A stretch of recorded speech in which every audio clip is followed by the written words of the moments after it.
आज हमारे सामने बिहार के भूगोल से जुड़े कुछ बड़े दिलचस्प दस्तावेज हैं और हम मिलकर इनकी परतों को खोलने की कोशिश करेंगे। नमस्कार।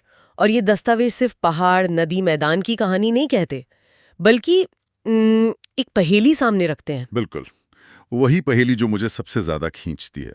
बिहार एक ऐसी भूमि है जो विरोधाभासों से भरी है। सही बात है। एक तरफ दुनिया के सबसे उपजाऊ मैदान, दूसरी तरफ गरीबी और पलायन, एक तरफ जीवन देने वाली नदियां। और दूसरी तरफ सब कुछ बहा ले जाने वाली बाढ़। हाँ, तो आज हम इन दस्तावेजों की मदद से इसी गुत्थी को सुलझाने की कोशिश करेंगे कि बिहार का भूगोल, उसकी बनावट ही उसे एक ही समय में इतना बड़ा वरदान और इतना बड़ा अभिशाप दोनों कैसे बनाती है। ये एक बेहतरीन नजरिया है, क्योंकि बीपीएससी जैसी परीक्षाओं की तैयारी करने वाले भी अक्सर तथ्यों को रट लेते हैं, लेकिन उसके पीछे की इस क्यों और कैसे की कहानी को नहीं समझ पाते। हाँ, वो कनेक्शन नहीं बना पाते। ये आज हम उसी कहानी को समझने की कोशिश करेंगे। तो चलिए इस पड़ताल की शुरुआत जमीन से ही करते हैं। इन दस्तावेजों के हिसाब से अगर हम बिहार को आसमान से देखें तो मोटी मोटी कितनी तरह की जमीन दिखाई देगी? बहुत ही सादे तरीके से कहें तो 3 हिस्से दिखेंगे। 3 हिस्से? जी। उत्तर में नेपाल से सटा हुआ एक पतला सा मुकुट जो शिवालिक की पहाड़ियों का है। अच्छा। फिर एक बहुत बड़ा हरा भरा और समतल हिस्सा जो बिहार का विशाल मैदान है। और सबसे नीचे दक्षिण में एक पठारी किनारा जो छोटा नागपुर पठार का ही एक हिस्सा है। ये दिलचस्प है। मतलब बिहार का लगभग 95% हिस्सा तो मैदानी है, जैसा कि इन आंकड़ों में दिख रहा है। जी, लगभग 90,600 वर्ग किलोमीटर। तो फिर ये जो शिवालिक वाला पहाड़ी इलाका है जो सिर्फ 1% के करीब है, क्या ये वाकई इतना महत्वपूर्ण है? आकार में छोटा है, लेकिन महत्व बहुत है। यही वो जगह है जहां से गंडक जैसी बड़ी नदियां मैदानों में उतरती हैं। अच्छा। इसे आप बिहार का वाटर गेट कह सकते हैं। और ये छोटा सा इलाका भी अपने आप में 3 हिस्सों में बटा है। जी। सबसे उत्तर में है सुमेश्वर श्रेणी, जिसकी 874 मीटर की चोटी बिहार की छत है। 1 मिनट, आपने इसके उपभागों में दून घाटी का जिक्र किया। ये शब्द सुनते ही मुझे तो देहरादून और उत्तराखंड की याद आती है। हाँ। बिहार में दून घाटी का होना थोड़ा चौंकाने वाला है।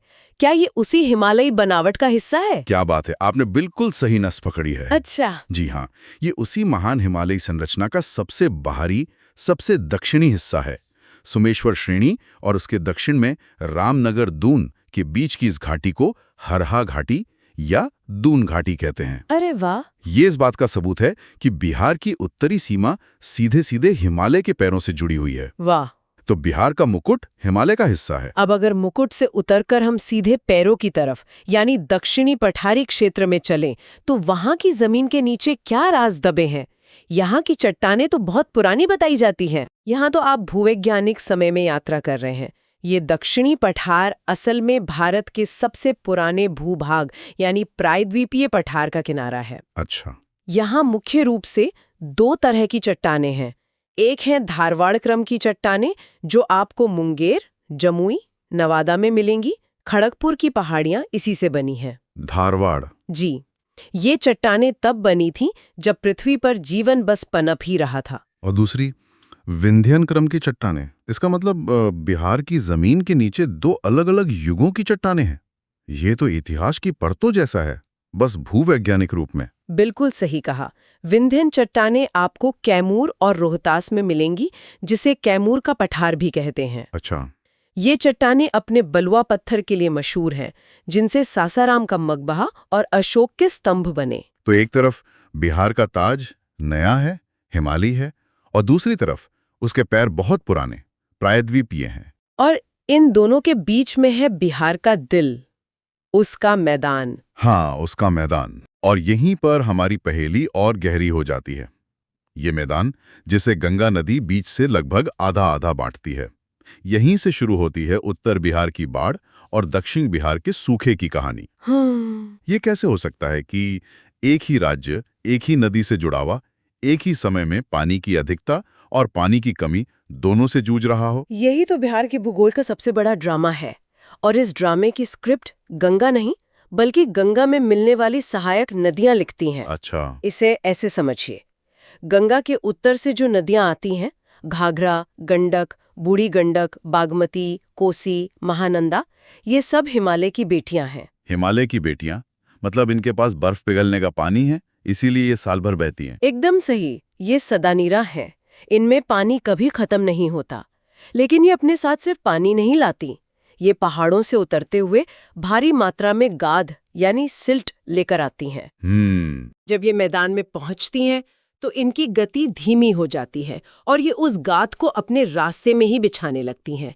इससे इनका रास्ता भर जाता है और ये अपना मार्ग बदलने के लिए मजबूर हो जाती हैं। और कोसी नदी इसी का सबसे बदनाम उदाहरण है। हाँ, जिसे बिहार का शोक कहते हैं। बिल्कुल, लेकिन यहाँ एक और विरोधाभास है। यही शोक लाने वाली कोसी नदी और उसकी जैसी दूसरी नदियां अपने साथ जो गाद लाती हैं, वो इस इलाके को दुनिया के सबसे उपजाऊ क्षेत्रों में से एक बनाती हैं। अच्छा, तो ये एक तरह का सौदा है जो प्रकृति ने इस क्षेत्र के साथ किया है, विनाश के साथ साथ वरदान भी। और बिहार की पूरी अर्थव्यवस्था, समाज और राजनीति इसी सौदे के इर्द गिर्द घूमती है। लेकिन एक सवाल उठता है, क्या ये कहना पूरी तरह सही होगा कि बाढ़ का कारण सिर्फ ये नदियां हैं, या इसमें इंसानी दखल जैसे तटबंधों का निर्माण या अनियोजित शहरीकरण का भी बड़ा हाथ है? ये एक बहुत ही महत्वपूर्ण सवाल है। नदियां तो हजारों साल से अपना काम कर रही हैं, लेकिन हाल के दशकों में बाढ़ की विनाश लीला बड़ी है। हाँ, बड़ी तो है। तटबंधों ने नदी को एक दायरे में कैद करने की कोशिश की, जिससे गाद नदी के पेट में ही जमा होने लगे और उसका तल ऊपर उठता गया। हो, अब नदी तटबंध के बराबर या उससे भी ऊंचा बहती है, और जब तटबंध टूटता है तो तबाही पहले से कहीं ज्यादा होती है। तो हाँ, ये एक प्राकृतिक आपदा है जिसे मानवीय गलतियों ने और भयानक बना दिया है। ये तो हुई उत्तरी बिहार की कहानी। अब गंगा के पार दक्षिण में चलते हैं। वहां सूखा क्यों है? वहां की नदियां अलग कैसे हैं? दक्षिण की नदियां सोन, पुनपुन, फल्गु, कर्मनाशा, ये हिमालय की नहीं बल्कि पठार की बेटियां हैं। पठार की बेटियां? जी, ये बरसाती नदियां हैं। इनमें पानी का मुख्य स्रोत मॉनसून की बारिश है। गर्मियों में इनमें पानी बहुत कम हो जाता है या ये लगभग सूख जाती हैं। तो मतलब सिंचाई के लिए पानी नहीं बचता? बिल्कुल, इसीलिए ये सिंचाई की जरूरतें पूरी नहीं कर पाती और दक्षिण बिहार को सूखे का सामना करना पड़ता है। ये तो कमाल की बात है। मतलब एक ही राज्य में एक ही छत के नीचे एक कमरा बाढ़ में डूबा हुआ है और दूसरा कमरा पानी को तरस रहा है, और इन दोनों कमरों को बांटने वाली दीवार है गंगा नदी। आपने इसे बहुत खूबसूरती से समझाया है। यही बिहार की सच्चाई है। पानी की ये कहानी तो आसमान के बिना अधूरी है। मुझे यकीन है कि यहाँ के मौसम का भी इस ड्रामे में बड़ा हाथ होगा। जलवायु इस ड्रामे का स्टेज सेट करती है। बिहार की जलवायु को मोटे तौर पर उपोष्ण कटिबंधीय मानसूनी कहते हैं। अच्छा, मतलब यहाँ गर्मी भी खूब पड़ती है, सर्दी भी, और बारिश भी जमकर होती है। सबसे पहले बात करते हैं ग्रीष्म ऋतु की, जो मार्च से मध्य जून तक रहती है। और इसी मौसम में आती है वो गर्म हवा जिससे लू कहते हैं। गया का तापमान तो 45 डिग्री तक पहुंच जाता है। जी, ये गर्म और शुष्क पछुआ हवाएं होती हैं। लेकिन इसी मौसम में मानसून से ठीक पहले बंगाल की खाड़ी से नमी लेकर कुछ तूफानी बारिश होती है। इसे नार्वेस्टर या काल बैसाखी कहते हैं। काल बैसाखी? हाँ, और ये आम और लीची की फसल के लिए अमृत की तरह होती है। और फिर आता है मानसून। यहाँ ज्यादातर बारिश दक्षिण पश्चिम मानसून की बंगाल की खाड़ी वाली शाखा से होती है ना? हाँ, और राज्य की औसत वार्षिक वर्षा 1000 मिलीमीटर से ज्यादा है। लेकिन यहाँ भी एक असामान्यता है। वो कैसे? मॉनसून की हवाएं जब बंगाल की खाड़ी से बिहार में घुसती हैं तो सबसे पहले पूर्वी जिलों से टकराती हैं। इसलिए किशनगंज जैसे जिले में सबसे ज्यादा लगभग 2000 मिलीमीटर बारिश होती है, जबकि पश्चिम की तरफ जाते जाते बारिश की मात्रा कम होती जाती है। और सर्दियां? क्या सर्दियों में भी कुछ खास होता है? आपने पश्चिमी विक्षोभ का जिक्र किया था, ये क्या होता है? सर्दियों का मौसम, जो मध्य अक्टूबर से फरवरी तक रहता है, आमतौर पर शुष्क होता है, लेकिन कभी-कभी हल्की बारिश होती है। इसका कारण है पश्चिमी विक्षोभ या वेस्टर्न डिस्टर्बेंसेस। इसे आसान भाषा में समझें तो ये भूमध्य सागर से उठी नम हवाओं के बादल होते हैं, जो सर्दियों में ईरान, अफगानिस्तान, पाकिस्तान से होते हुए उत्तर भारत तक पहुंचते हैं। अच्छा। बिहार तक आते आते काफी कमजोर हो जाते हैं, लेकिन गेहूं और चने जैसी रबी की फसलों के लिए जो हल्की बारिशें करते हैं वो बहुत फायदेमंद साबित होती है। तो मतलब पहाड़, नदियां, बारिश, ये सब मिलकर उस चीज को बनाते हैं जिस पर सब कुछ निर्भर करता है, मिट्टी। बिल्कुल। बिहार की मिट्टी की कहानी क्या है? जाहिर है वो भी उत्तरी और दक्षिणी बिहार में अलग अलग होगी। बिल्कुल। बिहार की मिट्टी की कहानी सीधे सीधे यहाँ की नदियों की कहानी है, क्योंकि पूरा मैदान नदियों द्वारा लाई गई जलोढ़ मिट्टी से ही बना है। पहले उत्तरी बिहार को देखते हैं। नेपाल सीमा के पास जहाँ पहाड़ खत्म होते हैं वहाँ कंकड़ पत्थर वाली पर्वतपादीय मिट्टी मिलती है। उसके ठीक नीचे एक नम और दलदली पट्टी है जिसे तराई मिट्टी कहते हैं। ये धान और जूट की खेती के लिए बेहतरीन है। और मैदानों में वही बांगर और खादर वाला फर्क देखने को मिलता होगा। जी, जिन इलाकों में अब बाढ़ का पानी हर साल नहीं पहुंचता, वहां पुरानी जलोढ़ या बांगर मिट्टी है।